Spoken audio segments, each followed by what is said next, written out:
ప్రతి ఒక్కరు కూడా ఆత్మతో దేవుణ్ణి ఆరాధన చేయాలా, ఆత్మతో దేవుని స్తుతియాగం చేయాలా.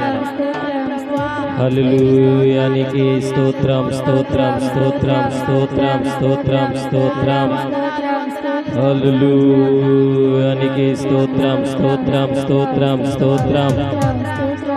రాజులకు రాజానికి స్తోత్రం స్తోత్రం. కృప కలిగిన దేవుడానికి స్తోత్రం స్తోత్రం స్తోత్రం స్తోత్రం. ఆశ్చర్యకరుడానికి స్తోత్రం స్తోత్రం స్తోత్రం స్తోత్రం. హల్లెలూయానికి స్తోత్రం స్తోత్రం స్తోత్రం స్తోత్రం స్తోత్రం. ఆశ్చర్యకార్యం జరిగించువాడానికి స్తోత్రం. స్తుతియాగమునికి చెల్లిస్తున్నామయ్యా. హల్లెలూయానికి స్తోత్రం స్తోత్రం స్తోత్రం. సర్వోన్నతమైన ఉపకారినికి స్తోత్రం స్తోత్రం స్తోత్రం స్తోత్రం స్తోత్రం. ఆశ్చర్యకరుడానికి స్తోత్రం స్తోత్రం స్తోత్రం స్తోత్రం స్తోత్రం స్తోత్రం. అయా కృప కలిగిన దేవుడానికి స్తోత్రం స్తోత్రం స్తోత్రం స్తోత్రం స్తోత్రం స్తోత్రం స్తోత్రం స్తోత్రం. ఆశ్చర్యకార్యం జరిగించువాడానికి స్తోత్రం స్తోత్రం స్తోత్రం.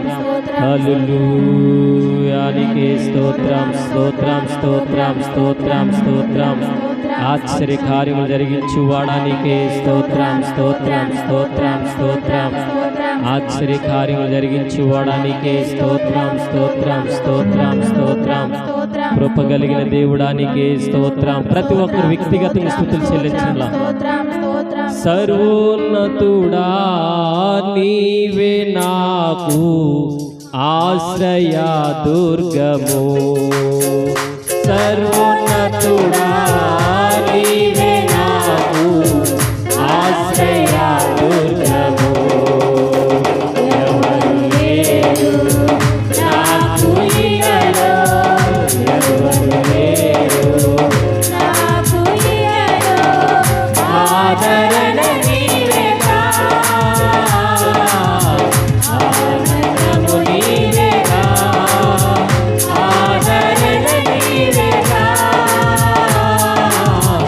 ఆనందము నీవేగా. సర్వోన్నతుడా నీవే నాకు ఆశ్రయ దుర్గము. సర్వోన్నతుడా నీవే నాకు ఆశ్రయ దుర్గము. నీ దినములన్నిట ఎవరు నీ ఎదుట నిలువలేరని యెహోషువతో, ఎవరు నీ నిలువలేరని యెహోషువతో వాగ్దానము చేసినావు. వాగ్దాన భూమిలో చేసినావు, వాగ్దానము చేసినావు. వాగ్దాన భూమిలో చేసినావు. సర్వోన్నతుడా నీవే నాకు ఆశ్రయ దుర్గము. సర్వోన్నతుడా నీవే నాకు ఆశ్రయ దుర్గము. నిందల పాలై నిత్య నిబంధన నీతో చేసిన దాని ఎలుగు. నిందల పాలై నిత్య నిబంధన నీతో చేసిన దాని ఎలుగు. సింహాసనాన్నిచ్చినావు, సింహాలనాలను మోసినావు. సింహాసనాన్నిచ్చినావు, సింహాలనాలను మోసినావు.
Welcome welcome you.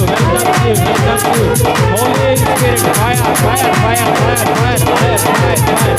అగ్ని యేసు నామములో చీకటి బంధకాలు, అంధకార శక్తులు, Holy Spirit, Holy Spirit, పరిశుద్ధాత్మ మమ్మల్ని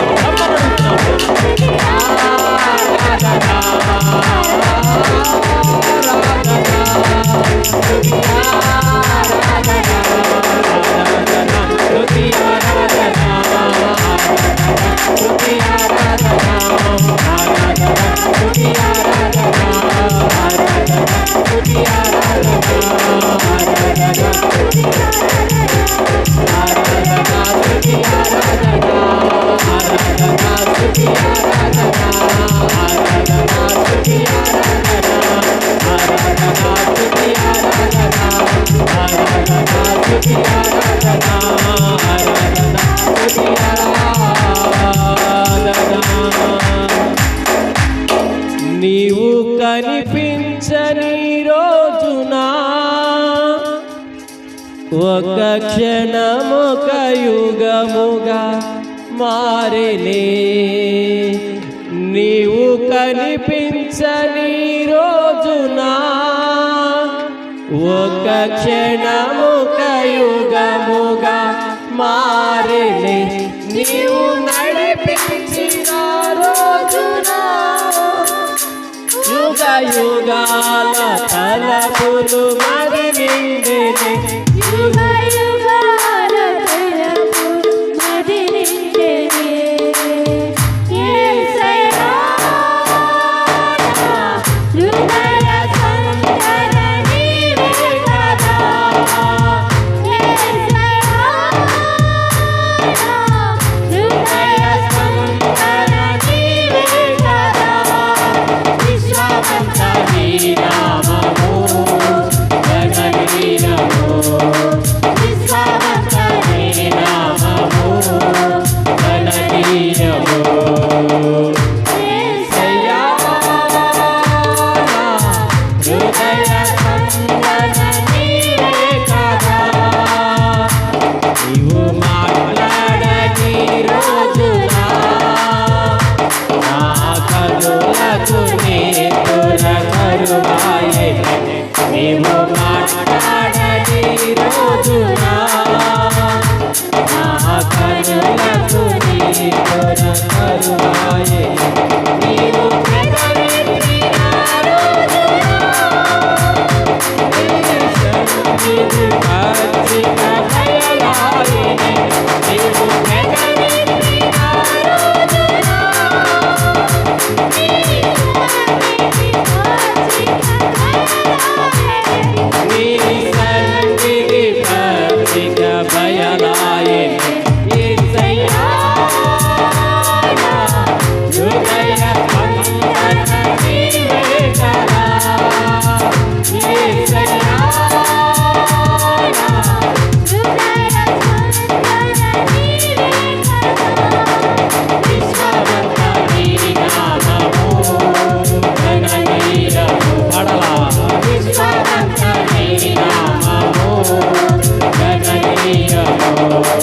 విశ్వమంత నీ నామము గణనీయము.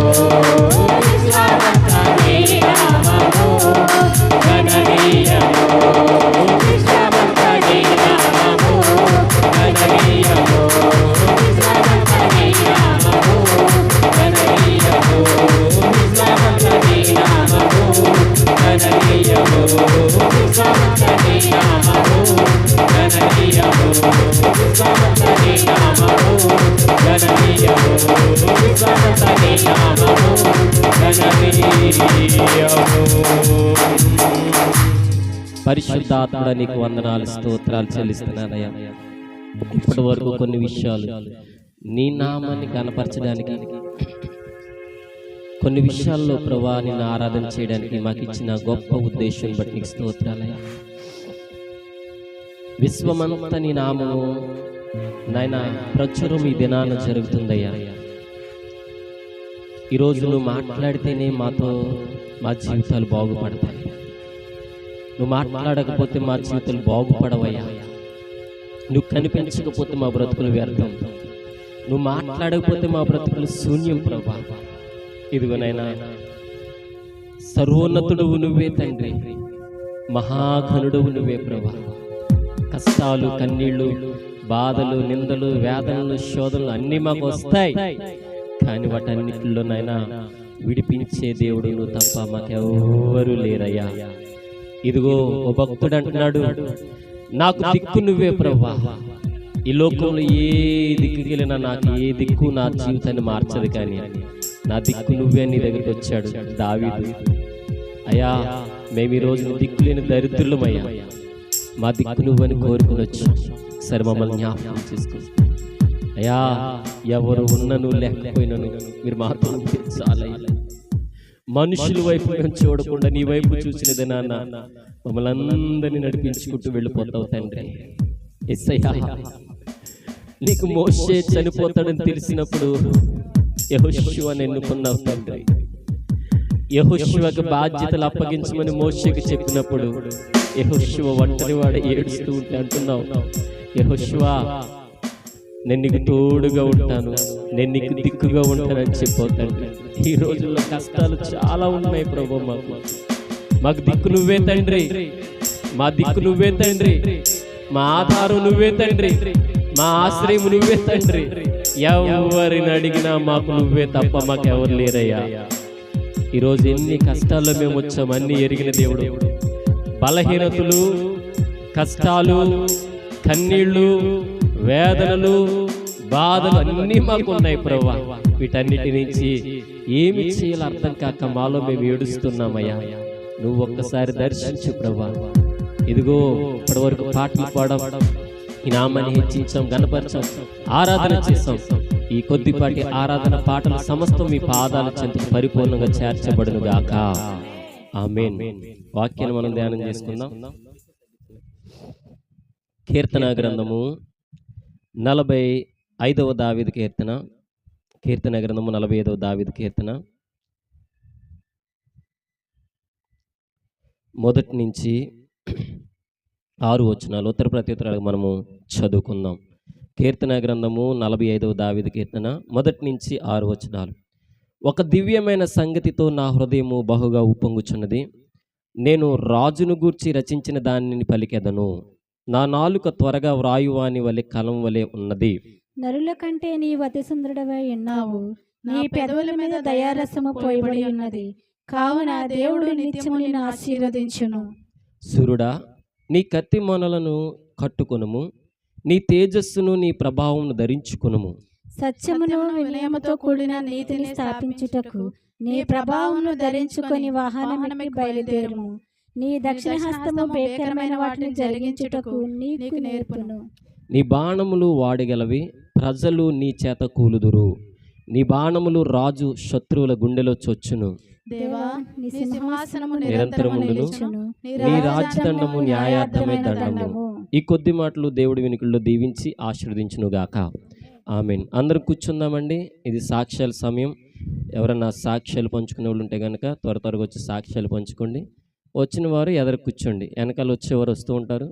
పరిస్థితులను బట్టి, వాళ్ళకున్న ప్రయాణాలను బట్టి రావడం లేట్ అవుతూ ఉంటుంది. ఒక్కొక్కసారి మీరు వచ్చిన వాళ్ళు ఎదురు కూర్చుంటే వాళ్ళు మనల్ని డిస్టర్బ్ చేయకుండా ఉంటారు. నీ మాటల వైపే నాయన లక్ష్యం ఉంచడానికి కృప చూపించండి. నీ సేవకులు నీ సిలువ చాటును మరుగుపరచండి అయ్యా. వస్తున్న నీ సేవకుడి ద్వారా వస్తున్న ప్రతి ఒక్క మాట ప్రభువా మా హృదయాల్లో నాయన భద్రపరచుకోవడానికి కృప చూపించండి. నీ వాక్య ప్రకారంగా మేము జీవించడానికి కృప చూపించండి, సహాయం చేయండి అయ్యా. ఎటువంటి నాయన ప్రభువా అయ్యా నాయన తండ్రి శబ్దం మాకు వినబడకోకుండా నీ నామంలో ప్రభువా మేము అందరము నీ వాక్యం వైపే దృష్టి ఉంచి ఏకాగ్రత ఉంచి వినే కృపను దయచేయమని, నీ సేవకుడికి కూడా నాయన సంపూర్ణ వివేచన జ్ఞానము దయచేయమని సమస్తమైన మహిమ ఘనత ప్రభావం ఆరోపించుకుంటూ యేసుక్రీస్తు నామమున అడిగి వేడుకొంచున్నాము తండ్రి. ఆమేన్. ఆమేన్. ఆమేన్. తండ్రి అయిన దేవునికి, కుమారుడైన క్రీస్తుకి, పరిశుద్ధాత్మ దేవునికి కృతజ్ఞతాస్తుతులు స్తోత్రములు మీకు అందరికీ తెలియజేస్తూ ప్రభువుని బట్టి మీకు అందరికీ వందనాలండి. కూడి వచ్చిన మీకు అందరికీ ప్రభువు నామమున పెట్ట నిండు దీవెనలు కలుగును గాక. వాక్యంలోనికి మనం నేరుగా వెళ్ళిపోదాం. చాలామంది వ్యక్తిగత జీవితాల్లో వారి వారి వ్యక్తిగత జీవితాల్లో ప్రార్థన చేసుకుంటారు, కానీ ఎదుటి వారి క్షేమం కోసం ప్రార్థన చేసేవాళ్ళు ఎవరు ఉన్నారా? ఉన్నారా? హల్లెలూయా. నేను ఒక్కొక్కరిని అడుగుతాను, నాకు సమాధానం చెప్పండి. నీ కోసమే నువ్వు ప్రార్థన చేసుకుంటున్నావా? ఎదుటి వాళ్ళ కోసం నువ్వు ప్రార్థన చేస్తున్నావా? దేవుడు అంటున్నాడు, నువ్వు అందరి క్షేమం కోసం అంటే నువ్వు అందరి క్షేమం కోసం చేయలేవు, అది నీ వల్ల సాధ్యపడేటది కాదు. కనీసం సంఘంలో ఉన్న వాళ్ళ పేరెత్తన నువ్వు ప్రార్థన చేయకపోతే నువ్వు సంఘానికి వచ్చి వేస్ట్. ఏంటది? నువ్వు సంఘంలో ఉన్న వాళ్ళు ఎవరెవరు ఏంటో పేరు తెలియని వారిగా నువ్వు ఉండి, నేను అందరి కోసం ప్రార్థన చేస్తున్నాను. ఏం చేస్తున్నాను? నేను అందరి కోసం ప్రార్థన చేస్తున్నానంటే, ఉదాహరణకి ఈ లోకంలో ఉన్న పండగలు జరుగుతున్నాయి, వాళ్ళ కోసం నువ్వు చేస్తావా? చేస్తావా? చెయ్యవు. ఎందుకని? వాళ్ళ మనోళ్ళు కాదు. ఇక్కడే నీ భేదం తెలిసిపోయింది. అలాంటప్పుడు నువ్వు అందరి కోసం ఎలా చేస్తావు? నీ నోటంటూ వచ్చే మాట కోసం సందర్భం కన్నా కనీసం ఉండాలి కదా. ఏంటది? అందరూ అనగా వాళ్ళు కూడా మనతో పాటు ఉన్నవారే, వాళ్ళు కూడా. కానీ వాళ్ళ కోసం చేస్తావంటే చెయ్యు. ఇంకా అక్కడ దాకా ఎందుకండి, మనం ప్రక్కనెట్టేద్దాం వాళ్ళది. మన ఇంటిలో ఉన్న మన బంధువుల కోసమే మనం ప్రార్థన చెయ్యము. చేస్తామా? చేయమా? కొంతమంది ఉన్నారులే, ఇక వాళ్ళ గురించి నేనేమన్ను, లేని వాళ్ళ గురించి చెప్తున్నాను. మన బంధువులు, మన ఇంట్లో ఉన్న వాళ్ళ కోసం మనం ప్రార్థన చెయ్యము, కానీ మనము ప్రార్థన అందరి కోసం చేస్తాం. ఎలా అంటే సింపుల్ లాజిక్ అనమాట. ప్రభువా, అందరూ బాగుండాలయ్యా, అందులో నేను ఉండాలయ్యా. ఆమేన్. అంటే దేవుడు నిన్ను, నీ కుటుంబాన్ని బాగు చేసేస్తాడా? బాగు చేయడు. హల్లెలూయా.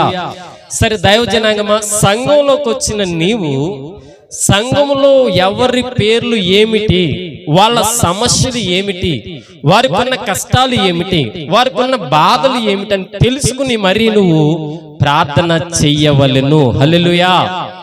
ఈ రోజు వచ్చావు, ప్రార్థన చూసుకున్నావు, దులుపుకుని వెళ్ళిపోతే ఉపయోగం లేదు. ఒకవేళ నువ్వు సంఘంలో ఉన్న ప్రతి ఒక్కరి కోసం నువ్వు ప్రార్థన చేయడం మొదలు పెడితే, సంఘంలో ఉన్న ప్రతి ఒక్కరి కోసం, సంఘంలో ఉన్న ప్రతి వ్యక్తి కోసం, వారి సమస్యల కోసం ప్రార్థన చేయడం మొదలు పెడితే, నీ ప్రార్థన ఖచ్చితంగా ఇంటి దగ్గర గంట ఉంటది. ఎంత ఉంటది? గంట ఉంటది. గంటకి తగ్గిందంటే నువ్వు నిజమైన ప్రార్థన పరుడు కాదు.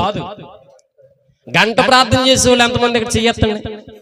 గంట నడితేది నేను మోకాళ్ళు ఎత్తే, గంటకు మించదన్న వాళ్ళు చేతులు ఎత్తండి. మోకాళ్ళు ఎత్తే గంట ప్రార్థన చేసావంటే నీ గంట మోగుతుందని అర్థం. గంటకు తగ్గిందంటే నీ గంట మోగట్లే.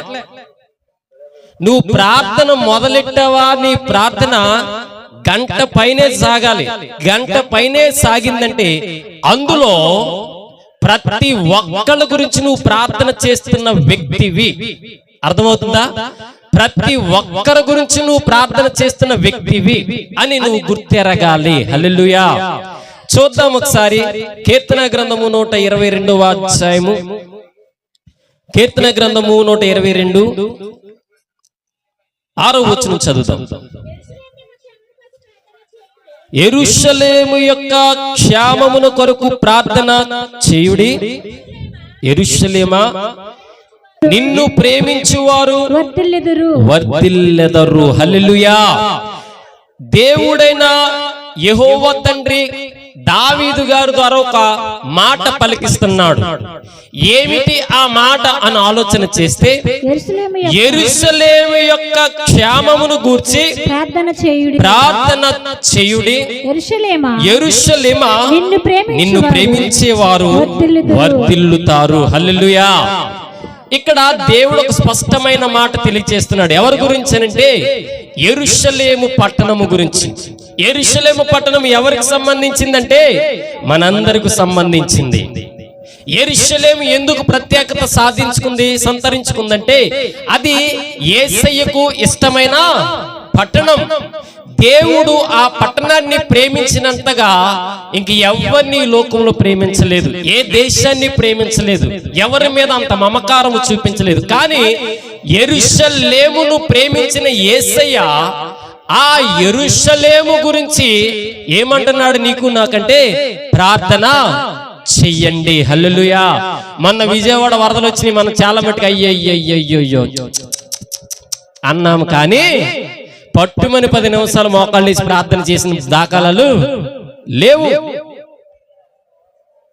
కేరళలో భయంకరమైన విపత్తు వచ్చినప్పుడు, ఆ వాయనాడు వచ్చినప్పుడు దాని గురించి కూడా అయ్యయ్యో అన్నాము, కానీ ప్రార్థన చేసిన దాఖలాలు లేవు. నీ ప్రక్కన ఉన్న ప్రాంతం గురించి నువ్వు ప్రార్థన చేయనప్పుడు, ఎక్కడో కనిపించని యెరూషలేము గురించి నువ్వేం ప్రార్థన చేస్తావు? నీ సంఘంలో ఉన్న నీ తోటి విశ్వాసి గురించి నువ్వు ప్రార్థన చేయలేనప్పుడు, లోకంలో తిరుగుతున్న అవిశ్వాసపరుడుగున్న లోకానుసరమైన వ్యక్తి ఉన్న కోసం, ఆ వ్యక్తి కోసం నువ్వేం ప్రార్థన చేస్తావు? హల్లెలూయా. యెరూషలేమును ప్రేమించువారు ఎవరనంటే యెరూషలేము కోసం ప్రార్థన చేసేవారు. యెరూషలేము యొక్క క్షేమము కోసం ప్రార్థన చేయాలంట. ఏమని ప్రార్థన చేయాలి? ఆ దేశం మంచిగా ఉండాలి ప్రభా, ఆ దేశంలో అన్ని సౌకర్యాలు మంచిగా ఉండాలి ప్రభా, అది నీకు ఇష్టమైన పట్టణము తండ్రి, దాన్ని నువ్వు ప్రేమిస్తున్నావు తండ్రి, దాన్ని ప్రేమిస్తున్నావు కాబట్టి ఆ యెరూషలేము అంతా కూడా క్షేమంగా ఉండాలయా అని నువ్వు ప్రార్థన చెయ్యాలి. హల్లెలూయా. నీ పక్క రాష్ట్రములో జరుగుతున్న అఘాయిత్యం గురించి నువ్వు ప్రార్థనలు చేయలేని నువ్వు పక్క దేశంలో ఉన్న యెరూషలేము కోసం నువ్వు ప్రార్థన చేస్తావంటే నువ్వు చెయ్యవు. ఎందుకని? ఒక మాట మాత్రం అంటావు, అయ్యయ్యయ్యయ్యయ్యో ఉచ్చుచ్చులు పలుకుతావు. పట్టుమని 10 నిమిషాలు మోకాళ్ళేసి క్షేమాన్ని కలుగు చేయి ప్రభువా, సమస్యలో ఉంది ప్రభా దేశం, సమస్యలో ఉంది ప్రభా పట్టణం, చాలా కష్టంలో ఉంది ప్రభా, చాలా ఇబ్బందుల్లో ఉంది ప్రభా అని అంటావా? అనవు. ఎందుకనంటే నీకు మోకాళ్ళు ఎత్తి నిద్ర వచ్చేస్తుంది, బైబిల్ చదివితే చిరాకు వచ్చేది. ఇక నువ్వు వాక్యము చదవలేవు, ప్రార్థన చేయలేవు, ఉచ్చుచ్చులు మాత్రం ప్రతి మనిషి దగ్గరికి వెళ్ళి అయ్యో పాపమని మాట్లాడుతూ ఉంటావు. హల్లెలూయా. దేవుడు అంటున్నాడు, యెరూషలేము యొక్క క్షేమము కోసం నువ్వు ప్రార్థన చెయ్యవలెను. హల్లెలూయా. అసలు యెరూషలేము అంట మీకు తెలుసండి? ఎప్పుడైనా విన్నారా? యెరూషలేము అంట ఎప్పుడైనా విన్నారా? అసలు విన్నారా? పోనీ చూడలేదులే, ఎందుకంటే అంత దూరం మనం ఏమి వెళ్తాం, దేశం దాటి దేశం, దుబాయ్లో వెళ్తాం, మస్కట్లో వెళ్తాం, ఎందుకంటే మనకు అక్కడ వస్తాయి కాబట్టి. మరి యెరూషలేము వెళ్తే ఏమొస్తాయి? ఏమీ రాదు. అక్కడ మనకు పని ఏంటి? పోనీ కనీసం దేవుడు వాక్యంలో యెరూషలేము గురించి ప్రార్థన చేయమని చెప్తున్నప్పుడు, యెరూషలేమును గురించిన వాక్యాలు గురించిన ఉద్దేశాలు బైబిల్లో కోకొల్లలుగా ఉన్నప్పుడు, ఆ యెరూషలేము పట్టణాన్ని దేవుడు అమితంగా ప్రేమిస్తున్నప్పుడు, ప్రేమిస్తున్న దేవుని యొక్క ఉద్దేశాన్ని గ్రహించి ప్రార్థన చేసే శక్తి సామర్థ్యము నీకు ఇచ్చినా నువ్వు దాన్ని ఉపయోగించలేకపోతున్నావంటే దేవుడు అంటున్నాడు, ఆ క్షేమము కోసం నువ్వు ప్రార్థన చేస్తే నీకు క్షేమము. హల్లెలూయా. యెరూషలేము గురించి నువ్వు ప్రార్థన చేయి. కింద అంటున్నాడు, యెరూషలేమా నిన్ను ప్రేమించువారు వర్ధిల్లుతారు, నీ ప్రాకారములో నెమ్మది కలుగును గాక, నీ నగరులో క్షేమముండును గాక, నా సహోదరుల నిమిత్తము నా సహవాసుల నిమిత్తమును నీకు క్షేమం కలుగును గాక నేను అందును. హల్లెలూయా. యెరూషలేము యొక్క పట్టణము గురించి నువ్వు ప్రార్థన చేస్తే నీకు క్షేమం అంట. హల్లెలూయా. ఎవరి క్షేమం? ఆ దేశము గురించి, ఆ పట్టణము గురించి, ఆ ప్రజలను గురించి, ఆ దేశ సంరక్షణ గురించి నువ్వు ప్రార్థన చేస్తే నీకు క్షేమము మేలు జరిగిద్దంట. హల్లెలూయా. మనోళ్ళు చాలా మంది అనే వాళ్ళు ఏంటంటే పక్కోడికి సాయం చేస్తే మనకు సాయం చేస్తాడనండి. ఏంటది?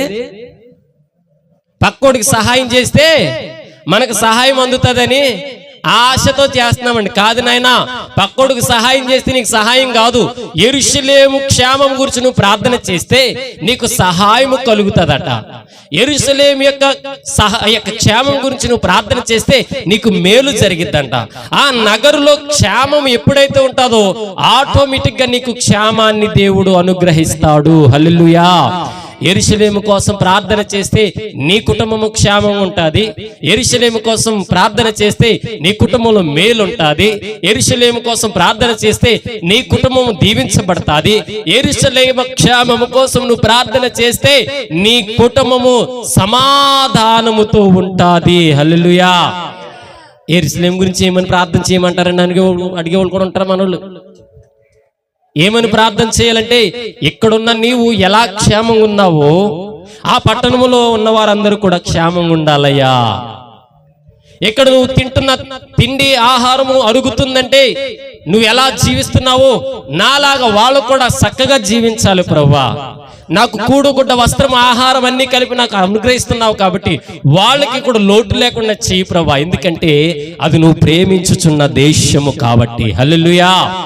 మరి ఇక్కడ నీవు నేను యెరూషలేము యొక్క క్షేమం కొరకు ప్రార్థన చేస్తున్నామంటే, ఇప్పటి వరకు ఎప్పుడు కూడా నోటంట యెరూషలేమా, దేవుని పట్టణమా, నీవు దేవుని చేత ప్రేమించబడిన పట్టణమా, నువ్వు క్షేమంగా ఉండాలని ప్రార్థన చేసామా?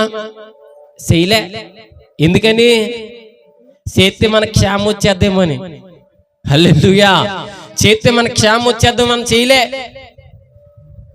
పోనీ పక్కింటి వాళ్ళ గురించి ఎప్పుడన్నా ప్రార్థన చేసే వాళ్ళ సమస్యల్లో ఉంటే చేస్తావు ఎంతసేపు? ఆ కొంచెపు చేసి తర్వాత అంటావు మనం ప్రార్థన చేస్తే ఏంటి, చేయకపోతే ఏంటి? దేవుడు అంటున్నాడు, ఎదుటివారి క్షేమం కోసం నువ్వు ప్రార్థన చేస్తే ఏంటది? ఎదుటివారి క్షేమం కోసం నువ్వు ప్రార్థన చేస్తే అది నీకు మేలంట. ఎదుటివారి క్షేమం కోసం నువ్వు ప్రార్థన చేస్తే అది నీకు ఉపకారం. ఎదుటివారి క్షేమం కోసం నువ్వు ప్రార్థన చేసేది నీకు క్షేమము. నువ్వు సమాధానము తింటిలో ఉంటావు. హల్లెలూయా. రోమాపత్రిక 10వ అధ్యాయము 12వ వచనం చదువుదాం. రోమాపత్రిక 10వ అధ్యాయము 12వ వచనం. యూదుడయ్యి భేదము లేదు, ప్రభువే అందరికీ ప్రభువునై ఉండి తనకు ప్రార్థన చేయువారి అందరి ఎడల కృప చూపుటకు ఐశ్వర్యవంతుడునై ఉన్నాడు. హల్లెలూయా. ఇక్కడ దేవుని మాటను బట్టి ఆలోచన చేస్తే యూదుడని లేడు, గ్రీసు దేశస్థుడని లేదు, భేదం అసలే లేదు. ఒక్క ప్రభువే అందరికీ ప్రభు అయ్యుండి తనకు ప్రార్థన చేయువారు అందరినీ ఎడల కృప చూపుటకు ఐశ్వర్యవంతుడై ఉన్నాడు. హల్లెలూయా. హల్లెలూయా. పక్క సంఘమోళ్ళ గురించి ప్రార్థన చేయమంటే ఏమంటావు నువ్వు? అలా మా సంఘం కాదండి. ఎవరండి? పక్క వ్యక్తి బాధపడుతూ ఉంటే ఆ వ్యక్తి కోసం ప్రార్థన చేయమంటే ఏం చేస్తావు? వాళ్ళు మా చర్చికి రారండి, వాళ్ళు మాకు అనుకూలంగా ఉండరండి, వాళ్ళు అనుకూలమైన మార్గం నడిచే వాళ్ళు కాదండి, అందుకే వాళ్ళకి ప్రార్థన చేయడం వేస్ట్ అండి. ఏంటండి? వేస్ట్ అండి. ఇక్కడ దేవుడు అంటున్నాడు, దైవ జనాంగము గుర్తు పెట్టుకోండి, గ్రీసు దేశస్థుడని లేదు, యూదుడని లేదు, భేదం అసలే లేదు. దేవుని దగ్గరకు వచ్చి తనకు ప్రార్థన ఎవరైతే చేస్తారో, ఎవరు దేవునికి ప్రార్థన ఎవరైతే చేస్తారో వాళ్ళకందరికీ కూడా కృప ఐశ్వర్యముతో దేవుడు నింపబోతున్నాడంట. హల్లెలూయా. అంటే నువ్వు నేనేం చేయాలి? కష్టకాలంలో ఉన్న సంఘ బిడ్డల కోసం నువ్వు ముందు ప్రార్థన చేయి, తర్వాత యెరూషలేము కూడా తర్వాత చూద్దాం. కష్టకాలంలో ఉన్న సంఘ బిడ్డలు ఎవరైతే నీకు తెలుసారో, ఎవరైతే ఏ సమస్యల్లో ఉన్నారో, ఎవరైతే ఏ బాధల్లో ఉన్నారో, ఎవరు ఏ కష్టకాలంలో నడుస్తున్నారో, ఎవరు ఏ శోధనలు అనుభవిస్తున్నారో నీకు తెలిసినప్పుడు వారి కోసం నువ్వేం చేయాలి తెలుసా? ప్రార్థన చెయ్యవలెను. హల్లెలూయా. వారి కష్టాల్లో ఉంటే నువ్వు సంతోషంగా ఉండ మాకు, వాళ్ళు క్షేమంగా ఉండాలి ప్రభువా అని నువ్వు ప్రార్థన చేసావు అనుకో, దేవుడు అంటున్నాడు ఏ భేదము లేదు, నేను నీకు కృప చూపిస్తాను. హల్లెలూయా. నేను నీకు కృప చూపించాలంటే ఎదుటి వ్యక్తి క్షేమం కోరి ప్రార్థన నువ్వు చెయ్యాలి. నువ్వు కృప చూపు పొందాలంటే, నువ్వు కృపతో నింపబడాలంటే, దేవుని చేత ప్రేమించబడాలంటే నువ్వేం చేయాలి? ఎదుటి వారి క్షేమం కోసం నువ్వు ప్రార్థన చెయ్యాలి. ఎవరికి చెయ్యాలి ప్రార్థన? దేవునికి. ప్రభువా వారి కష్టాల్లో ఉన్నారయ్యా, వారి బాధల్లో ఉన్నారయ్యా, వారి సమస్యల్లో ఉన్నారయ్యా, చెప్పుకోలేని ఇబ్బందుల్లో ఉన్నారయ్యా, అయ్యా నువ్వే దిక్కు ప్రభా, వారికి నువ్వు క్షేమం దయచే ప్రభా, వారు క్షేమంగా ఉండాలి ప్రభా అని నువ్వు ఎప్పుడైతే ప్రార్థన చేస్తావో అప్పుడు నీ కుటుంబము ఎల్ల కాలము కూడా దేవుని కృప చేత నింపబడి ఐశ్వర్యముగా నువ్వు జీవితాన్ని బాగుపరచబడతావు. హల్లెలూయా. ఐశ్వర్యం ఎంత కావాలి? ఎంతమందికి కావాలంటే అందరికీ కావాలంటాం. కృప ఎంతమందికి కావాలి? అందరికీ కావాలంటాం. కానీ ఎంతమంది కోసం ప్రార్థన చేస్తామంటే అవి పేర్లు ఎక్కడ గుర్తుంటాయండి? ఏంటయ్యి పేరునంటే ప్రార్థన చేయాలంటే ఎక్కడ గుర్తుంటాయండి? చాలా కష్టమండి. అదే నువ్వు మోకాళ్ళు వేసాక 1,00,000 రూపాయలు అకౌంట్ లో ఉన్నాయి, దానికోసం ప్రార్థన చేయంటే 1,00,000 అయిపోవాలి ప్రభు అని గంటల తరబడి పట్టుకుని నీ లక్షణము ఎంత వినయంగా అడుగుతావో దేవుడిని, ప్రభువా వచ్చే సంవత్సరం కల్లా ఏంటయ్యి ఏం పెరిగిపోవాలి? 1,00,000 అయిపోవాలి ప్రభువా. అది నీకు క్షేమం, అది నువ్వు కోరుకుంటున్నావు. కానీ ఎదుటివాడు కష్టంలో ఉంటే ఆ కష్టాన్ని కనీసము లక్ష్య పెట్టకుండా నువ్వు ప్రార్థన చేయలేని నిస్సహాయ స్థితిలో ఉన్నావంటే దేవుడు అంటున్నాడు, ఎదుటివారి అందరి క్షేమం కోసం నువ్వు ప్రార్థన చెయ్యాలి. హల్లెలూయా. అక్కడ 8వ అధ్యాయము 26వ వచనం చదవండి. 8:26. ఆత్మయు అటువలే ఆత్మయు మన బలహీనతను చూచి సహాయం చేస్తున్నాడు. ఏలయనగా మనము యుక్తముగా ఎలాగూ ప్రార్థన చేయవలనో మనకు తెలియదు గాని ఉచ్చరింప సఖ్యము కాని మూలుగులతో ఆ ఆత్మ తానే మన పక్షమున విజ్ఞాపన చేయుచు ఉన్నాడు. హల్లెలూయా. ఎవరు ఈ ఆత్మ? పరిశుద్ధాత్మ దేవుడు. ఎవరి కోసం ప్రార్థన చేస్తున్నాడు? ఎవరి కోసం? ఎవరి కోసం అండి? ఎవరి కోసం ప్రార్థన చేస్తున్నాడు? నా వ్యక్తిగత ఉద్దేశాల కోసం ప్రార్థన చేస్తున్నాడు. మన ప్రార్థన ఎలా ఉంటుందంటే తెలుసా? అక్కడ అంటున్నాడు, మీ బలహీనతలను చూసి సహాయం చేస్తుంటే ఏలయనగా మనము యుక్తముగా ఎలా ప్రార్థన చెయ్యాలో మనకే తెలియదు. హల్లెలూయా. మోకాళ్ళెయ్యగానే దేవానికి స్తోత్రం తండ్రి, కరుణ కలిగిన రాజానికి స్తోత్రము తండ్రి, సర్వోన్నతమైన దేవుడానికి స్తోత్రము తండ్రి, వేవేల దూతల చేతను భక్తుల చేతను కొనియాడబడుచున్న శ్రీ యేసుండానికి స్తోత్రము తండ్రి అని ప్రార్థన చేయడం అనేసి ప్రార్థన మొదలెట్టగానే యేసు నాయనా అయ్ ప్రభువా. ఏంటి స్టార్టింగే నీ రోగాన్ని అట్టుకొచ్చి పెడతావు, స్టార్టింగే నీ సమస్యను పట్టుకొచ్చి పెడతావు, స్టార్టింగే నీకున్న బాధను పట్టుకొచ్చి పెడతావు, స్టార్టింగే అన్ని పట్టుకొచ్చి నువ్వు పెడతావు. అందుకే దేవుడు అసలు నీకు ప్రార్థన ఎలా చేయాలో నీకు తెలియదు గనుక నీ పక్షాన పరిశుద్ధాత్మ దేవుడు తండ్రి అయిన యెహోవా దగ్గర మూలుగులతో చెప్పన సఖ్యము కాని ప్రార్థన చేస్తున్నాడంట. హల్లెలూయా. ఎవరెవరి కోసం ప్రార్థన చేస్తున్నాడు? నా కోసం చేస్తున్నాడు. ఎవరెవరి కోసం చేస్తున్నాడు? నీ కోసం చేస్తున్నాడు. పరిశుద్ధాత్మ దేవుడే నీ కోసము, నీ కుటుంబము కోసము, నీ జీవితం కోసము, నీ ఆలోచన కోసము, నీ తలంపు కోసము, ఇంకో మాటలో చెప్పాలంటే నువ్వు బ్రతుకుతున్న బ్రతుకు దినాలన్నిటి కోసము ఉచ్చరింప సఖ్యము కాని అంటే చెప్పలేనంత ప్రార్థన చేస్తున్నాడంట. హల్లెలూయా. ఎవరి క్షేమం కోసం? ఎవరి క్షేమం కోసం? నా క్షేమం కోసం, నీ క్షేమం కోసం. దేవుడే దీనుడుగా ఈ లోకములోకి వచ్చి నీ కోసము, నా కోసం, నీ క్షేమం కోసం, నా క్షేమం కోసం ఆయన ప్రార్థన చేస్తున్నాడే.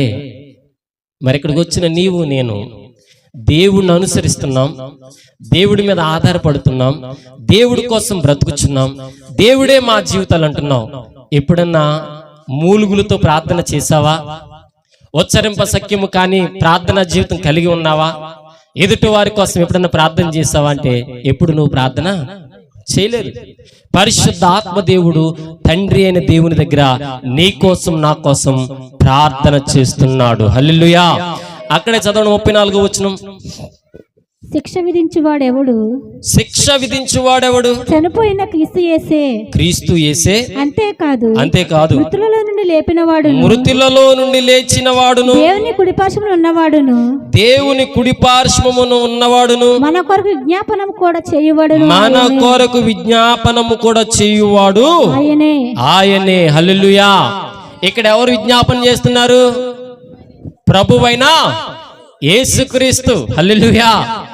అసలు నీ కోసం నా కోసం ఆయన ప్రార్థన చేయడం ఏంటి వింత? చేయవలసిన పని ఏంటి ఆయనకి? వింత కాకపోతే ఆలోచన చేయండి దైవ జనాంగమా. పరిశుద్ధాత్మ దేవుడు తండ్రి దగ్గరికి వెళ్ళి విజ్ఞాపన చేస్తున్నాడు, అయ్యా వాళ్ళకి ఎలా ప్రార్థన చెయ్యాలో తెలియదయ్యా, వారిని క్షమించు, వాళ్ళకి క్షేమాన్ని ఇవ్వయ్యా. యేసుక్రీస్తు ప్రభు వారు వెళ్ళి ప్రార్థన చేస్తున్నాడు, అయ్యా నిన్ను కుడిపార్శ్వమున ఉన్నాను, ఒక్కసారి వారు ఎలా ప్రార్థన చేయాలో తెలియట్లేదయ్యా, వారు క్షేమంగా ఉండాలయ్యా. హల్లెలూయా. యెహోవా తండ్రి దగ్గర పరిశుద్ధాత్మ దేవుడు విజ్ఞాపన చేస్తున్నాడు. యెహోవా తండ్రి దగ్గర యేసుక్రీస్తు ప్రభు వారు విజ్ఞాపన చేస్తున్నారు. ఎవరి కోసం అంటే తన బిడ్డలైనటువంటి మనందరి కోసం. మరి ఇక్కడికి వచ్చిన నీవు నేను కూడా యేసయ్యే తండ్రి దగ్గర విజ్ఞాపన చేస్తున్నాడు మన క్షేమం కోసం. యేసయ్యే మన కోసము ప్రార్థన చేస్తున్నాడు. పరిశుద్ధాత్మ దేవుడే నీ కోసం నా కోసం ప్రార్థన చేస్తుంటే మరి నువ్వు నేను ఎవరి కోసం ప్రార్థన చేస్తున్నాం? స్వార్థపరులమండి మనం. ఏం పరులు మనం? అసలు నీ కోసం నువ్వు చేసుకుంటాకే నీకు టైం ఉండదు, బద్ధకం. నువ్వు ఇంకో మాటలో చెప్పాలంటే నీకు సమయం ఉండి కూడా దాన్ని వృధా చేస్తావు. ఎలా వృధా చేస్తావంటే ఏమి పని పాట లేని వ్యక్తిగా ఉండి సెల్లట్టుకుని చూస్తూ ఉంటావు. 10 నిమిషాలు మోకాలేసి ప్రార్థన చేయటానికి ఇష్టపడవు, ఆ సెల్లట్టుకుని ఏలాడుతూ ఉంటావు. కానీ ఉచ్చరింప సఖ్యము కానీ మూలుగులతో పరిశుద్ధాత్మ దేవుడిని కోసం ప్రార్థన చేస్తున్నాడు. అయ్యా తెలియక బిడ్డ ఆ సెల్లట్టుకుని ఏలాడుతున్నాడయ్యా, క్షమించు, ఆ బిడ్డ క్షేమంగా ఉండాలయ్యా అని పరిశుద్ధాత్మ దేవుడు నీ కోసం ప్రార్థన చేస్తున్నాడు. చూద్దాం లూకా సువార్త 23వ అధ్యాయము 34. లూకా సువార్త 23:34 త్వరగా చదువుదాం.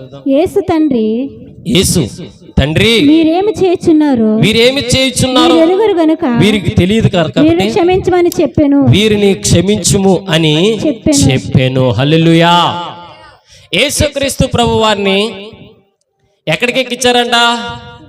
సిలువ మీదకి ఎక్కించారు.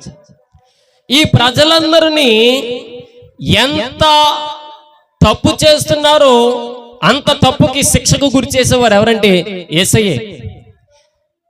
శిక్షకు గురి చేసే యేసయ్యను, లేదంటే శిక్షకు గురి అవుతున్న యేసయ్య వాళ్ళ గురించి అంటున్నాడు, తండ్రి వీళ్ళేం చేస్తున్నారు, వీళ్ళకి తెలియదు గనుక వీళ్ళను నువ్వేం చేయాలి?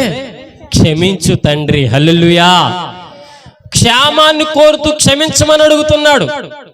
ఏమంటున్నాడు? క్షేమాన్ని కోరుతూ క్షమించమని అడుగుతున్నాడు. ఎందుకు క్షేమాన్ని కోరుతున్నాడంటే వాళ్ళు క్షమించబడితేనే క్షేమము ఆటోమేటిక్ వారి జీవితాలకి వస్తాది. హల్లెలూయా. తండ్రి మనసు ఎటువంటిదో తెలుసా? క్షమించే మనసు. ఎదుటి వారి క్షేమము కోరి యెహోవా తండ్రిని యేసుక్రీస్తు ప్రభు వారు అంటున్నారు, అయ్యా వీళ్ళు ఏం చేస్తున్నారు తెలియదు కాబట్టి వీళ్ళని క్షమించు ప్రభువా, ఎందుకంటే వీళ్ళు క్షేమముగా ఉండాలి. హల్లెలూయా. ఏంటి ఆ క్షేమం అంటే? యేసయ్యను ఉరికమ్మం ఎక్కించడానికి ప్రయత్నం చేశారు కొన్ని సందర్భాల్లో, యేసయ్యను చంపడానికి ప్రయత్నం చేశారు కొన్ని సందర్భాల్లో, యేసయ్యను చిత్రహింసలు గురి చేయడానికి ప్రయత్నం చేశారు కొన్ని సందర్భాల్లో. కడాకరికి ఏది సెట్ అవ్వక సిలువ వేయటానికి అప్పగించడానికి ప్రయత్నం చేసేశారు. సక్సెస్ అవుతూ ఉంటే ఆ సక్సెస్ లో కూడా యేసయ్యతో అంటున్నారు, నువ్వు నిజమైన దేవుని కుమారుడు అయితే నిన్ను నువ్వుగా రక్షించుకొని మమ్మల్ని కూడా రక్షించు అంటున్నారు. ఎవరు? దొంగలు. ఆ దొంగలకి దేవుడిస్తున్న జవాబేడు తెలుసా? నేడు మీరు నాతో కూడా పరదైసులో ఉందురు. హల్లెలూయా. వాళ్ళ కోసం కూడా ఎక్కడ ప్రార్థన చేస్తున్నాడంటే సిలువలో ఉండి ప్రార్థన చేస్తున్నాడు. హల్లెలూయా. ఈ రోజున కాస్త కోస్త జ్వరం వచ్చిందనుకో, ఆ జ్వరంలో ఉండగానే బ్రదర్ కొంచెం చిన్న పని చేసి పెట్టండి అంటే ఏమంటాం? ముందు నీకు వచ్చిన జ్వరం కంటే డబల్ వేసేస్తావు దానికి యాక్టింగ్. ఏమని? అయ్య బాబాయ్ గారండి ఏమీ అనుకోవద్దండి, చాలా అసలు సుఖం లేదండి, ఏంటది సుఖం లేదండి అని దాట వేస్తావు. కానీ యేసయ్య శ్రమను అనుభవిస్తూ, అప్పటికే యేసయ్య శరీరంలో రక్తపు బొట్టు ఉందా? లేదు. నోటిలోకి త్రాగడానికి ఆహారం ఉందా? లేదు. త్రాగడానికి నీరుందా? లేదు. ఆ సమయంలో అంటున్నాడు, తండ్రి వీళ్ళేం చేస్తున్నారో వీళ్ళకి తెలియదు కాబట్టి క్షమించయ్యా. హల్లెలూయా. ఎదుటి వారి క్షేమం కోసం ఆయన క్షమించాడు. ఈ రోజున నీవు నేను కూడా ఎదుటి వారి క్షేమం కోసం ప్రార్థన చేయాలి. ఈ రోజున నీవు నేను కూడా ఎదుటి వారి క్షేమం కోసం ప్రార్థనే కాదు, క్షమించాలి. క్షమించే మనసు నీకుండదు, క్షేమంగా ఉండాలని ప్రార్థన చేయవు, క్షేమం కొరకు నువ్వు ఆశతో ఎదురు చూడవు, క్షేమాభివృద్ధి కలుగు చేసే ఉద్దేశం నువ్వు నడిచినా కనీసం ప్రార్థన కూడా నువ్వు చెయ్యవు. హల్లెలూయా. చూద్దాం యాకోబు పత్రిక 5వ అధ్యాయము 13వ వచనం చదవండి. యాకోబు పత్రిక 5వ అధ్యాయం 13వ వచనం. మీలో ఎవనికైనను శ్రమ సంభవించిన అతడు ప్రార్థన చేయవలెను. ఎవనికైనను సంతోషము కలిగిన అతడు కీర్తనలు పాడవలెను. మీలో ఎవడైనను రోగి ఉన్నాడా? అతడు సంఘ పెద్దలను పిలిపింపవలెను. వారు ప్రభు నామం పేట అతనికి నూనె రాసి ప్రార్థన చెయ్యవలెను. హల్లెలూయా. మీలో ఎవరికైనా శ్రమ సంభవిస్తే ఏం చేయాలి? చుట్టూ ఉన్న వాళ్ళకి చెప్పుకోవాలా? ఏం చేయాలి? ప్రార్థన చేయాలి. ఒకవేళ ఒక వ్యక్తికి శ్రమ సంభవించిందని తెలిస్తే నువ్వేం చేయాలి? వారి కొరకు నువ్వు ప్రార్థన చెయ్యాలి. కిందకి చదువుదాం అక్కడే. ఎవరికైనాను రోగి అయి ఉన్న ఎడల అతడు సంఘపు పెద్దలను పిలువవలెను. అతడు సంఘపు పెద్దలను పిలిచి వారు ప్రభు నామమున నూనె రాసి అతని కొరకు ప్రార్థన చెయ్యవలెను. హల్లెలూయా. దేవుడు అంటున్నాడు, మీలో ఎవరికైనా సమయంలో ఏ సమయంలో శ్రమ సంభవిస్తే వాడి కొరకు నువ్వు వెళ్ళి ప్రార్థన చెయ్యవలెను. హల్లెలూయా.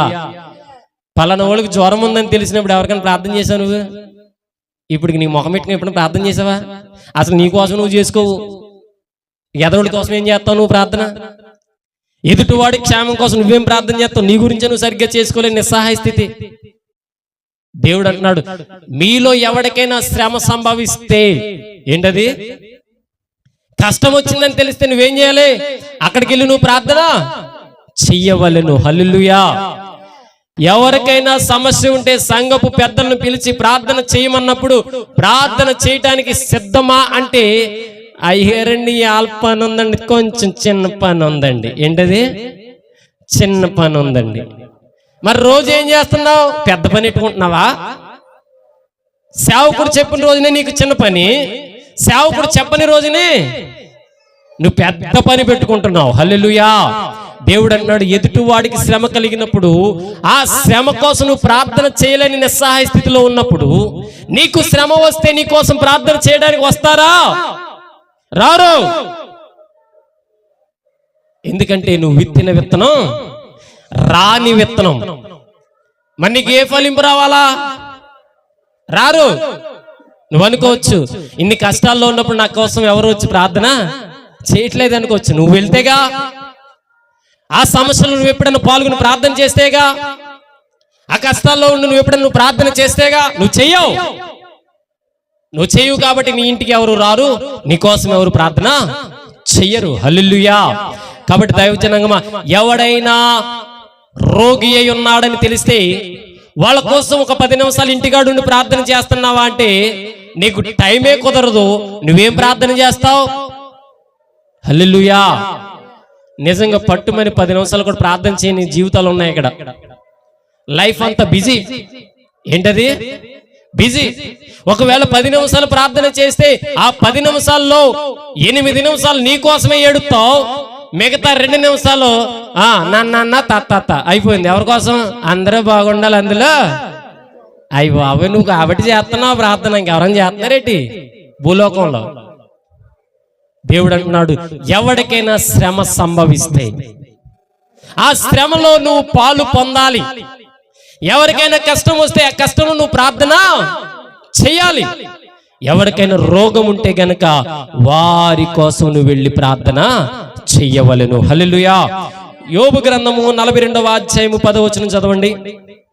చూసుకున్న మరియు యోబు తన స్నేహితుల నిమిత్తము ప్రార్థన చేసినప్పుడు యెహోవా అతని క్షేమస్థితిని, ఎక్కడి నుంచి బాగా చదవాలి, యెహోవా అతని క్షేమస్థితిని మరలా అతనికి దయచేసెను. హల్లెలూయా. ఈ యోబు గారు ఏ పరిస్థితిలో ఉండి ప్రార్థన చేస్తున్నాడు? హలో, అర్థమవుతుందా? యోబు గారు ఏ స్థితిలో ఉండి ప్రార్థన చేస్తున్నాడు? ఒళ్ళు గోక్కుని పురుగులకి ఆహారమయ్యుండి. ఎవరు ఆహారమై ఉన్నాడు? యోబు గారు పురుగులకి ఆహారముగా మారి చావు బ్రతుకు మీద కొట్టిమిట్టాడుతూ ఉన్న సందర్భంలో ఎవరి కోసం ప్రార్థన చేస్తున్నాడంట? యోబు తన స్నేహితుల నిమిత్తము ప్రార్థన చేయుచు ఉన్నప్పుడు యెహోవా అతని క్షేమస్థితిని, అతనంటే ఎవరిక్కడ? యోబుకి క్షేమ స్థితిని మరలా అతనికి దయచేశాడంట. హల్లెలూయా. యోబు భయంకరమైన దుష్ట దరిద్రమైన స్థితిని అనుభవిస్తున్నప్పుడు, హీనమైన స్థితిని అనుభవిస్తున్నప్పుడు, చెప్పుకోలేని రోగముతో బాధపడుతూ ఉంటే ఆ బాధలో కూడా ఎవరి కోసం ప్రార్థన చేశాడంట? తన స్నేహితుల కోసం ప్రార్థన చేశాడు. హల్లెలూయా. ఈ యోబు గారి స్థితి గోక్కోవడము, పుండ్లు పడిపోయి పురుగులకి ఆహారముగా మారాడంట. పురుగు కిందడిపోతే ఆ పురుగును తీసుకుని పట్టుకొచ్చి పుండు మీద ఎట్టుకునేవాడట. ఎవరు? యోబు. ఎందుకో తెలుసా? నా శరీరము వాటికన్నా ఆహారముగా ఉంటే అది క్షేమంగా ఉంటుంది. ఎంత మంచి మనసు అండి యోబుది. పురుగుకి ఆహారంగా మారిపోవడమే కాదు, కానీ పురుగు జారి కిందడిపోతే ఆ పురుగును తీసుకుని ఆ పుండ్ల మీద పెట్టుకునేవాడంట. ఎందుకో తెలుసా? అది జీవించాలి కాబట్టి. పురుగుకి క్షేమ స్థితిని కలుగ చేసిన వాడు ఈ లోకంలో మానవ ధైర్యంగా ఉన్నవాడు ఎవరన్నాడంటే ఒక యోబు మాత్రమే. హల్లెలూయా. దోమ కుడితే మనం అంటాం చచ్చింది దెబ్బకి. ఏంటది? దాన్ని ఏమైనా గట్టు కొడతామా? గట్టిగానే కొట్టిన తర్వాత అది టెక్మన్ కింద పడిపోయాక ఊరుకుంటామా? ఏంటది? నలిపి నల్లుని చేసేస్తాం. హల్లెలూయా. యోబు గారు ఏం చేస్తాడు తెలుసా? పురుగు పడిపోతే పురుగుని తీసి పుండు మీద పెట్టుకుని, తినమ్మా, నువ్వన్నా బ్రతుకమ్మా, నువ్వన్నా జీవించు, నాకు ఇంకా ఎలాగ లేదేమో తెలియదు కానీ నువ్వు బ్రతుకు. హల్లెలూయా.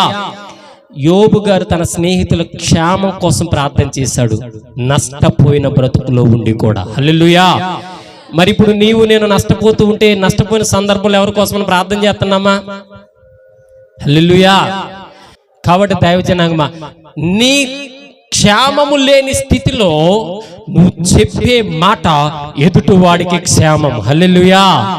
ఆ ఉండ్రాజు వరం అంతా కూడా ఆ బ్రిటిష్ వాళ్లకు ఆక్యుపై అయింది ఈ జ్వరం వచ్చిన ఆంధ్ర వాడి వల్ల. హల్లెలూయా. నీకు సమస్య వచ్చినప్పుడు ఎదుటి వాడికి సమస్య చెప్పే స్థితిలో నువ్వు ఉంటే ఆ సమస్యను తీర్చే వ్యక్తిగా నువ్వు మారాలి. నీ క్షేమము, నీ క్షేమ స్థితి, నీ బ్రతుకు బాగుపడాలనంటే నువ్వు ఖచ్చితంగా ఎదుటి వారికి క్షేమాభివృద్ధి కలిగి చేసే మాట నువ్వు చెప్పవలెను. హల్లెలూయా. ఎవరికన్నా బాధ వచ్చిందంటే నువ్వు వెళ్ళి ప్రార్థన చెయ్యాలి. చేస్తున్నావా? వెళ్ళేది ఎలాగ ఉన్నాయి? కనీసం మోకాళ్ళు వేసి ఇంటికాడన్న ప్రార్థన చెయ్యి. యెరూషలేము కోసం ప్రార్థన చేసేవాడు క్షేమం పొందుతాడంట. యెరూషలేము కోసం నువ్వు ప్రార్థన చేస్తే నీకు క్షేమ స్థితి. మరి ఈ రోజుల్లో నీవు నేను కూడా నీ బలహీనత సమయంలో, ఎదుటివాడు బలహీనత సమయంలో నువ్వు క్షేమము కోసం ప్రార్థన ఎదుటివారి కోసం నువ్వు చెయ్యవలెను. హల్లెలూయా. అసలు నువ్వు ప్రార్థన ఎలా చేయాలి ఎదుటివారి కోసం? చూద్దాం. పేతురు పత్రిక 5వ అధ్యాయం 5వ వచనం ఫైనల్ గా చూసి ముగించేసుకుందాం. 5వ అధ్యాయము 5వ వచనం. పేతురు 1వ పత్రిక, మొదటి పేతురు పత్రిక 5:5. చిన్నలారా, చిన్నపిల్లలారా, మీరు పెద్దలకు లోబడి ఉండుడి. మీరు పెద్దలకు లోబడి ఉండుడి. మీరందరూ ఎదుటివాని ఎడల దేన మనసును, ఎదుటివాని ఎడల దేన మనసు అను వస్త్రము ధరించుకొని మిమ్మల్ని అలంకరించుకొనుడి. అది మ్యాటర్. ఎదుటి వారి కోసం నువ్వేం చేయాలంట? దేన మనసు అనే వస్త్రం ధరించుకొని, దేన మనసు అనే వస్త్రము ధరించుకొని మిమ్మల్ని అలంకరించుకొనుడి. అలంకరించుకోవడం అంటే ఏంటి? ఈ లోకంలో మనకు తెలిసిన అలంకరణ చెప్తున్నానండి. మొదట అలంకరణ క్రిస్మస్ వచ్చిందంటే ముందెళ్ళి మనం షాప్ను అలంకరించేస్తాం. షాప్ చుట్టూ తెగ తిరుగుతాం. షాప్ అయిపోయిన తర్వాత పండగ రాగానే పండగను అలంకరించేస్తాం. పండగ అయిపోయిన తర్వాత బీరువాని అలంకరించేస్తాం. హల్లెలూయా. అంతే కదా. ఇక్కడ దేవుడు అంటున్నాడు, పిల్లలారా మీ పెద్దలకు లోబడి ఉండండి. మీరందరూ ఆ ఎదుటివాని ఎడల దేన మనస్సు అను వస్త్రము ధరించుకుని మిమ్మల్ని మీరు అలంకరించుకుని ప్రార్థన చెయ్యవలెను. హల్లెలూయా. దేన మనసు అంటే ఏంటి తెలుసా? ఒక వ్యక్తి ఎప్పుడైతే బాధలో ఉన్నాడన్న విషయం నీకు తెలిసిందో ఆ బాధను నువ్వు ఫీల్ అవ్వాలి. హల్లెలూయా. ఏమవ్వాలి? ఆ బాధ నువ్వు ఫీల్ అవ్వాలి. హల్లెలూయా. దాన్ని ఏమంటారంటే ఎదుటివారి సమస్యను నువ్వు ఫీల్ అవ్వాలా. ఎదుటివారి బాధను నువ్వు అర్థం చేసుకోవాలా. ఎదుటివారి సమస్యను నువ్వు ఫీల్ అవుతూ ప్రార్థన చేయాలి. హల్లెలూయా. నీకు కష్టం వచ్చినప్పుడు ఏ రీతిగా ఏడుస్తావో ఎదుటి వారికి కష్టం వచ్చినప్పుడు కూడా అదే రీతిగా కన్నీళ్లు కార్చి నువ్వు ప్రార్థన చెయ్యవలెను. హల్లెలూయా. చేసేవారిగా నువ్వు ఉంటే దేవుడు అంటున్నాడు, దీన మనస్కుడవే. హల్లెలూయా. యెరూషలేము కోసం నువ్వు ఎలా ప్రార్థన చేయాలి? మా కల్లేసి యేసుక్రీస్తు ప్రభువా, యెరూషలేమును నేను ప్రేమిస్తున్నాను, ఐ లవ్ యెరూషలేమా. బాగుంది అక్కడ వరకు. ఆ తర్వాత యెరూషలేములో అందరూ బాగుండాలి, అందరితో పాటు ప్రతి ఒక్కరు జీవితాలు మంచిగా ఉండాలి ప్రభువా, వెళ్ళండి కూడా. నీ ప్రార్థన ఆ రీతిగా కొనసాగుతూ ఉన్నప్పుడు దేవుడు అంటాడు, నేను ప్రేమించే పట్టణము కోసం ఈ బిడ్డ ప్రార్థన చేస్తున్నాడు కాబట్టి ఈ బిడ్డను నేను దీవించాలా. హల్లెలూయా. యోబు తన స్నేహితుల కోసం ప్రార్థన చేస్తుంటే దేవుడు అనుకుంటున్నాడు, తన స్నేహితుల క్షేమం కాదు కానీ యోబుని క్షేమంగా నేను ఉంచాలి. హల్లెలూయా. ఇప్పుడు యోబు క్షేమం గురించి నువ్వు ప్రార్థన చేయాలా? యోబు స్నేహితుల గురించి ప్రార్థన చేయాలంటే ప్రస్తుతం నువ్వు యోబు కోసమే ప్రార్థన చేయాలి. యోబు స్నేహితుల కోసమే ప్రార్థన చేయాలి. నువ్వు చుట్టూ ఉన్న వారి కోసం ప్రార్థన చేయాలి. నీ కష్టకాలములో ఎవరైతే నీకు ఆపదలు ఆనుకుంటున్నారో వాళ్ళ కోసం నువ్వు ఎల్లప్పుడూ ప్రార్థన చేస్తూ చేస్తూ చేస్తూ చేస్తూ ఉంటూనే ఉండవలెను. హల్లెలూయా. ఈ రోజున మొదలుపెట్టి దైవ జనాంగమా, నీ ప్రార్థన మొట్టమొదటగా యెరూషలేము క్షేమం కోసము ప్రార్థన చెయ్యవలెను. హల్లెలూయా. యెరూషలేము క్షేమమైన అనంతరము సంఘములో ఉన్న ప్రతి వ్యక్తి కోసము ప్రార్థన చెయ్యవలెను. హల్లెలూయా. ఉండదు. అందుకే అంటున్నాడు, ఎదుటి వారి క్షేమం కోసం నువ్వు ప్రార్థన చెయ్యవలెను. హల్లెలూయా. అందరూ మోకరిద్దాం, ప్రార్థన చేసుకుందాం. పరిశుద్ధాత్మ దేవుడా, నీకు వందనాలు, స్తుతులు, స్తోత్రములు చెల్లిస్తున్నాను. ఈ దినము తండ్రి ఆత్మీయమైన సంకల్పంలో యెరూషలేము క్షేమం కోసం ప్రార్థన చేయమని, ప్రతి ఒక్కరి కోసం ప్రార్థన చేయమని, ప్రతి ఒక్కరి ఉద్దేశం కోసం ప్రార్థన చేయమని ప్రభువా నువ్వు చెప్పావు. ఈరోజు మేము అందరి క్షేమము కోసం ప్రార్థన చేస్తాం, కానీ పేరు పేరున క్షేమం కోసం మేము ప్రార్థన చేయమయ్యా. యెరూషలేము ప్రేమించమంటున్నావు, యెరూషలేము కోసం ప్రార్థన చేయమంటున్నావు. యోబు గారు తన స్నేహితుల కోసం ప్రార్థన చేస్తే క్షేమం పొందుకున్నాడు. ఆ రీతిగానే ప్రభా యేసయ్యా, మీరు మా క్షేమం కోసం ప్రార్థన చేశారు. పరిశుద్ధాత్మ దేవుడా, నైనా ఉచ్చరింప సఖ్యము కానీ మేలుల చేత ప్రార్థన మా కోసం చేసావయ్యా. అయ్యా దేని మనసుకులై ప్రార్థన చేయమంటున్నావు, ఆ రీతికి కొనసాగే ప్రార్థన మాకు దయచేయమని. ఎవడైనా ఇబ్బందులు ఉంటే వాని కొరకు ప్రార్థన చేయమంటున్నావు, కృప చూపించి మార్గాలు తెరిచి నడిపించమని, అద్వితీయమైన సంకల్పంతో నడిపించమని, క్షేమాభివృద్ధి కలుగు చేయమని యేసు నామములో అడుగుచున్నాను పరలోకమందున్న మా కన్న తండ్రి, ఆమేన్. తండ్రి అయిన దేవుని కృపా, కుమారుడైన క్రీస్తు ప్రేమ, పరిశుద్ధాత్మ దేవుని సహవాసము ఇచ్చటకుడిన మనకును సర్వలోక పరిశుద్ధులకును సదాకాలము తోడే నడిపించును గాక. ఆమేన్. అగ్ని జ్వాలల వంటి కన్నులు గలవాడా, అత్యున్నతుడా స్తోత్రం. అగ్ని జ్వాలల వంటి కన్నులు గలవాడా, అత్యున్నతుడా స్తోత్రం. ఆహాహా హల్లెలూయా, ఆహాహా హల్లెలూయా, ఆహాహా హల్లెలూయా, ఆమేన్. అత్యున్నత సింహాసనముపై ఆసీనుడవైన దేవా, అత్యంత ప్రేమా స్వరూపివి నీవే, ఆరాధింతును నిన్నే. అత్యంత ప్రేమా స్వరూపివి నీవే, ఆరాధింతును నిన్నే. ఆహాహా హల్లెలూయా, ఆహాహా హల్లెలూయా, ఆహాహా హల్లెలూయా, ఆమేన్. దేవుడు మన కుటుంబాలను దీవించును గాక, మన అవసరతలు తీర్చును గాక, మన అక్కర్లు తీర్చును గాక, తన రాకడ పర్యంతం వరకు మనతో తోడుగా ఉండి సహాయం చేయను గాక. ఇది మొదలుకొని మనతో నిత్యము ఆయన కృప చేత నింపి బలపరిచి బాగు చేయును గాక. ఆమేన్, ఆమేన్, ఆమేన్. అందరికీ వందనాలండి.